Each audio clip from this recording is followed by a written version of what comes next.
আপনার বয়স যদি 50 বা তার ঊর্ধ্বে হয়ে থাকে, তাহলে আজকে আমি এমন দুটো ড্রিঙ্কের কথা বলবো, এমন দুটো পানীয়র কথা বলবো, তা আপনার অবশ্যই খাওয়া উচিত।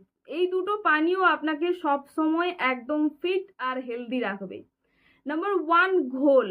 দই থেকে বানানো ঘোলের অনেক স্বাস্থ্য উপকারিতা রয়েছে। আমাদের ইন্ডিয়াতে স্পেশালি গ্রামাঞ্চলে ঘোল কিন্তু খুবই পপুলার।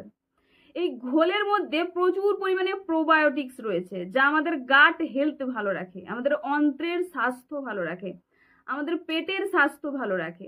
এছাড়া এই ঘোলের মধ্যে প্রচুর ক্যালসিয়ামও রয়েছে, যা আমাদের হাড়ের মজবুতি বজায় রাখে।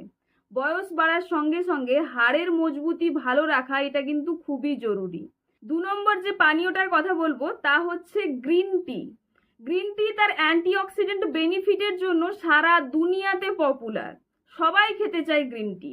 এই গ্রিন টির মধ্যে ক্যাটাচিন নামক অ্যান্টিঅক্সিডেন্ট রয়েছে, যেটা আমাদের শরীরে ফ্রি রেডিক্যাল ড্যামেজ থেকে আমাদের বাঁচায়, যার ফলে আমাদের শরীরের অনেক উপকারিতা হয়। আমাদের কগনিটিভ ফাংশন ইমপ্রুভ হয়, আমাদের ব্রেইন ফাংশন ইমপ্রুভ করে। এছাড়াও আমাদের মাথা থেকে পা পর্যন্ত যতগুলো সিস্টেম রয়েছে, সমস্ত সিস্টেমের কিছু না কিছু উপকারিতা করেই থাকে গ্রিন টি। অর্থাৎ আপনি প্রত্যেক দিন 2 থেকে 3 কাপ গ্রিন টি খেতেই পারেন। তবে এক্ষেত্রে একটা জিনিস মাথায় রাখবেন, খাওয়ার পরপরই গ্রিন টি খাবেন না। খাওয়ার পরপরই গ্রিন টি খেলে আপনার খাবারের থেকে পাওয়া নিউট্রিয়েন্টের অ্যাবজর্পশনে বাধা দিবে গ্রিন টি। বাকি আপনি যে কোনো সময় গ্রিন টি খান আর তার থেকে উপকারিতা নিন।